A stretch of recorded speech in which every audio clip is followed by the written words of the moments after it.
नमस्कार मित्रमैत्रिणींनो, आपण वाचत आहोत छत्रपती शिवाजी महाराज हे पुस्तक.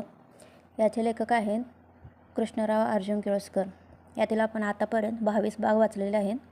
आज आपण भाग 23वा मोगल व विजापूरकर यांच्याशी पुन्हा कलह सन 1674 ते 76 इथून वाचण्यास सुरुवात करूया.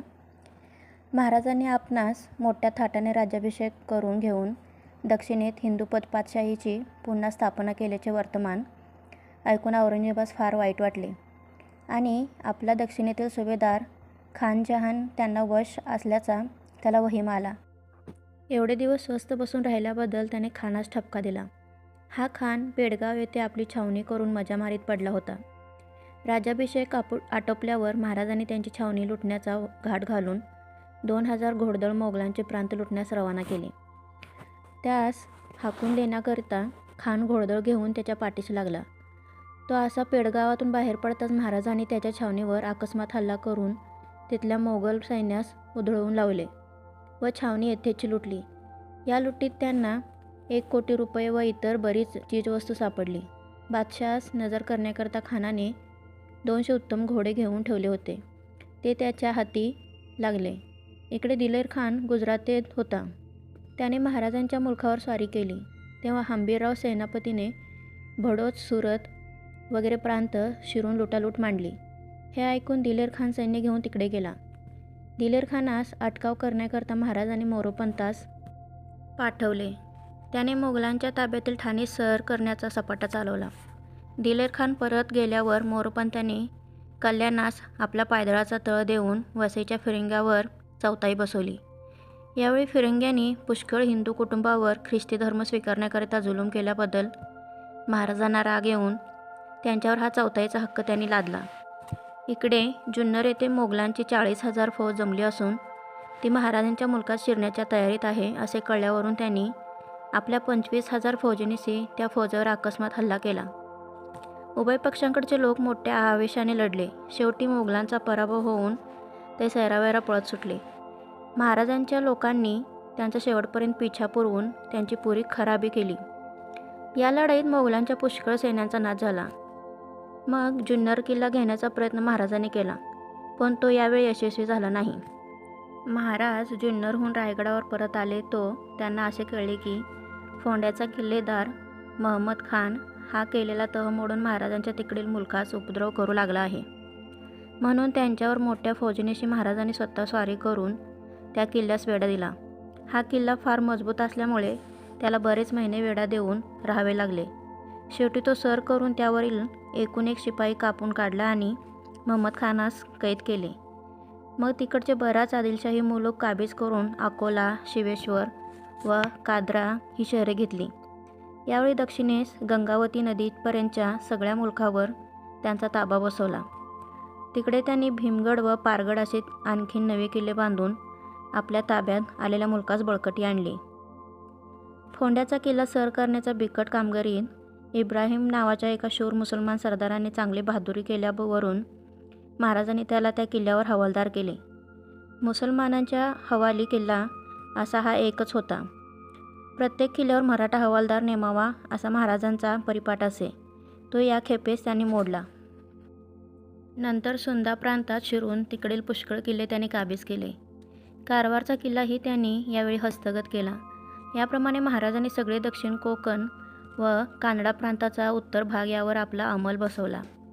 यावेळी बेदनूर प्रांतात एक स्त्री आपल्या लहान मुलाच्या वतीने स्वतंत्र राज्य करीत होती. म्हणून त्या प्रांताला महाराजांनी मुळी उपद्रव दिला नाही. या राणीने महाराजांना पुष्कळ नजराणा पाठवून अशी विनंती केली की माझी काही कारभारी व नातलग मजवर उठले आहेत, त्यांचे पारिपात करण्यासाठी मला आपण मदत करावी. या तिच्या विनंतीस महाराजांनी मोठ्या संतोषाने मान देऊन तिच्या मदतीस आपले काही लोक पाठविले व तिचे संकट निवारण केले. या राणीने त्यांना काही खंडणी देण्याचे कबूल करून त्यांचा एक वकील आपल्या दरबारी ठेवून घेतला. महाराज फोंडे किल्ल्यास वेढा घालून तिकडे गुंतल्याचे ऐकून फलटणचे निंबाळकर व मलवडीचे घाटके जे अजून विजापूरकरांचे जहागीरदार होते त्यांनी एकत्र होऊन महाराजांच्या ताब्यातला पन्हाळा व तातोरा या किल्ल्याच्या दरम्यानचा सगळा प्रांत काबीज करून विजापूर सरकारच दिला. परंतु सदरील मोहिमेवरून यशस्वी होऊन परत आल्यावर महाराजांनी तो सगळा प्रांत पुन्हा काबीज केला आणि तो असा सहज शत्रूच्या हाती जाऊ नये म्हणून तातोरा व पन्हाळा यांच्या दरम्यान नवीन लहान लहान किल्ल्यांची रांग उभारून दिली. या किल्ल्यांची नावे वर्धनगड, भूषणगड व सदाशिवगड अशी ठेवली. फोंड्यावर स्वारीस जाताना आपल्या पश्चात मोगलांनी आपल्या मुलखावर चढाई करू नये म्हणून त्यांनी बहादूरखानाशी तह केला होता. परंतु तिकडील मोहिमेत फत्ते मिळवून ते परत आले तेव्हा त्या तहाप्रमाणे वागण्यास ते कबूल झाले नाहीत आणि त्यांचा सेनापती हंबीरराव याने मोगलांच्या गुजरात प्रांतात स्वाऱ्या करून लुटालूट करण्याचा धूमधडाका चालवला. दिलेर खानाने त्याला अटकावा करण्याचा प्रयत्न केला, पण त्याच्या हातून सुटून जाऊन त्या महाप्रतापी सेनापतीने सगळी लूट रायगडावर पावती केली आणि दिलेर खान चुरमुरे खात माघारी गेला. बहादूर खानाला महाराजांनी केलेला तह मोडल्याचा राग आला आणि त्याने विजापूरकरांचा वजीर खवास खान यांची संगनमत करून महाराजांवर स्वारी करण्याचा बेत केला. परंतु यावेळी विजापूर दरबारात उलटापालटी होऊन खवास खानाच्या हाताचा कारभार गेला. म्हणून मोगल सरदाराचा हा बेत रहित झाला, कारण त्याला एकट्याला महाराजांवर स्वारी करण्याचे सामर्थ्य नव्हते. पुढे मोगलांचे व विजापूरकरांचे काही कारणामुळे युद्ध जुंपले. तेव्हा महाराजांनी मोगलांत सामील होऊ नये व आपल्या मुलकावरही स्वारी करू नये म्हणून विजापूर दरबाराने त्यांच्याशी पुन्हा तह केला. त्याची कलमे अशी: विजापूर सरकारने महाराजांना 3 लाख रुपये पेशखोश म्हणून द्यावे व त्या सरकारचा मोगलांच्या उपसर्गापासून बचाव करण्यासाठी त्यांना प्रतिवर्षी 1 लाख होऊन द्यावे. कृष्णा नदीपासून पश्चिमेकडील सगळा मुलूक महाराजांच्या ताब्यात गेला आहे तो त्यांच्याकडे कायम राहावा. तसेच कोल्हापूर प्रांतही त्यांच्याच ताब्यात राहावा. हा तह फार दिवस टिकला नाही. या सुमारास मोगलांचा सरदार खान जहान याने सिद्धीस संगनमत करून महाराजांच्या ताब्यातला कोकण प्रांत काबीज करण्याचा घाट घातला व तो मोठे सैनिक घेऊन घाटाखाली यावयास निघाला. पण महाराजांनी 10,000 होऊन देऊन त्यांची मूठ दाबली. एवढे आमिष मिळाल्यावर त्याने आपला बेत सोडून दिला. सिद्धी मात्र आपले आरमार सज्ज करून महाराजांच्या मुलकास एकसारखा उपद्रव देत राहिला. त्याने वेंगुर्ल्यास उतरून तेथील लोकांना लुटले. महाराजांनी आपले आरमार त्याच्या पाठीवर सोडले, पण त्याने त्याला दाद दिली नाही. महाराजांच्या आरमाराने जंजिरास वेढा दिला तेव्हा सिद्धी त्यांच्या रक्षणासाठी आपले आरमार घेऊन आला. उभय आरमाराची मोठी लढाई झाली. तीत महाराजांच्या आरमाराला हार खावी लागली. मोगलांच्या व फिरंगांच्या सरहद्दीवरील प्रांतातून आपल्या कल्याण, कुर्ला वगैरे प्रांतांना उपसर्ग होऊ नये म्हणून महाराजांनी साष्टीतील फिरंग्याच्या सिबोन नावाच्या एका किल्ल्यावर एक नवा किल्ला बांधून त्यावर आपले लोक ठेवून दिले.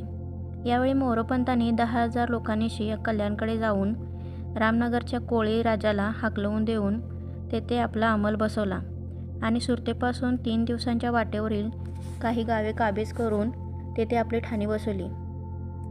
त्याचप्रमाणे त्याने पारनेरचा किल्ला त्यावेळी अगदी मोडकळीस आला होता तो काबीज करून त्याची चांगली दुरुस्ती केली आणि त्यावर आपले लोक ठेवले. या किल्ल्यावर ठाणे केल्यामुळे दमनच्या फिरंग्यात चांगला वचक बसला व सुरतेकडील मोगलांच्या हालचालीवर नजर ठेवता आली. यानंतर महाराजांची प्रकृती बिघडल्यामुळे ते 7-8 महिने साताऱ्यास अडकून पडले. महाराजांच्या 30-32 वर्षाचा एकंदर आयुष्यक्रमात त्यांची प्रकृती पहिल्यांदाच बिघडली.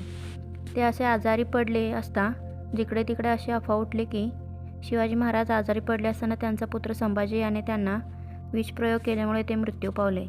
परंतु ही वदंता कोणास फारशी खरी वाटली नाही. इतके महिने ते साताऱ्यास पडून राहिल्याचा सर्वांना मोठा चमत्कार वाटला. खरे पाहता इतकी वर्ष सतत परिश्रम करून अनेक जीवावरचे प्रसंग टाळून स्वराज्यसिद्धी केल्यावर त्यांना विश्रांती अवश्य हवी होती. परंतु त्यांच्यावर प्रबळ शत्रूंचा एकसारखा रोग असल्यामुळे त्यांच्याशी टक्कर द्यावयास सर्वदा उद्युक्त राहिल्या वाचून गतीच नव्हती. प्रकृती अतिश्रमामुळे फारच नादुरुस्त झाली. म्हणूनच केवळ ते एवढे महिने पडून राहिले. तरी या आजारीपणातही त्याने कर्नाटकावर मोहीम करण्याची योजना करून प्रकृती नीट होताच ते तिकडे मोठ्या सेनेनीशी गेले. या मोठ्या व दूरच्या मोहिमेचे वर्णन पुढील भागात करू.